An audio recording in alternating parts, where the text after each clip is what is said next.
Another video. Hey guys, this is Austin, and inside this slightly sketchy looking box could very well be the world's smallest smartphone. So this just hit Kickstarter last week, and shout out to Unihertz for actually hooking us up with the phone a little bit early. But this is the Jelly. So these actually won't start shipping until August or so this isn't fully final packaging, but that is so tiny. So inside the box, looks like we get a little bit of paperwork about the phone, as well as the Jelly itself, which is, okay. So that's pretty small. It's hard to kind of get your mind around. This is a full-fledged smartphone, because it is. Not only does this run Android, it actually runs Android 7.0 Nougat. Now, as you might imagine, this doesn't have the biggest battery in the world, but because it actually has such a tiny screen, it might actually not be too bad. Pop off the back, and not only do we have a spot to install the battery, but we also have a slot for a micro SD card, as well as 2 SIMs.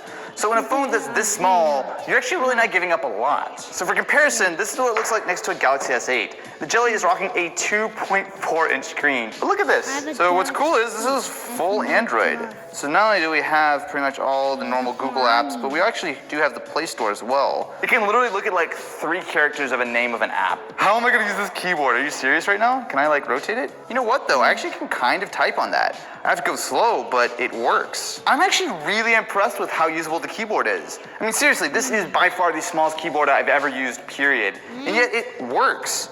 It's not great, but honestly, I actually don't feel like I'm really losing much. Inside, the Jelly is a full-fledged smartphone. So it's rocking a quad-core processor, 1 GB of memory, 8 GB of storage, as well as, of course, that micro SD card slot. Really, the biggest bottleneck with the Jelly is that 2.4-inch 240p display. Now, to be fair, it actually doesn't look terrible in person. Yes, it could be a little bit brighter, and the resolution is, well, low, but it does make a lot of apps kind of usable. Now, with a quad-core processor, this actually isn't too far off from a lot of budget phones that you would normally use. And because it's a little bit thicker, it actually probably won't run too slowly. Yo, Geekbench actually isn't bad. So it scores 475 on the single core and 1298 on the multi-core. That's actually not that far off from a bigger, slightly older phone like a Moto G3. The Jelly kind of feels like a bit of an older phone. I don't really mean that in necessarily a bad way. So the plastic build reminds me a lot of the Galaxy S4. Sure, maybe not the greatest smartphone in the world, but it was also like $700 when it came out. So you've got a decent processor, you've got LTE, you've got Wi-Fi, Bluetooth, GPS, and something that even the iPhone doesn't have is a headphone jack. One quirk of the Jelly are the buttons. So down below the screen, you have a home button as well as back and menu keys. So to get to multitasking, you actually have to tap and hold on the home button, very much like an old school Android phone. Talk about your first PC though. Okay, so YouTube works. Now with that tiny 240p screen, it is definitely not the crispiest experience in the Okay, so the speaker is maybe not amazing. But to be fair, if you're getting the Jelly to listen to the inbuilt speaker and watch video on the display, you should probably look elsewhere.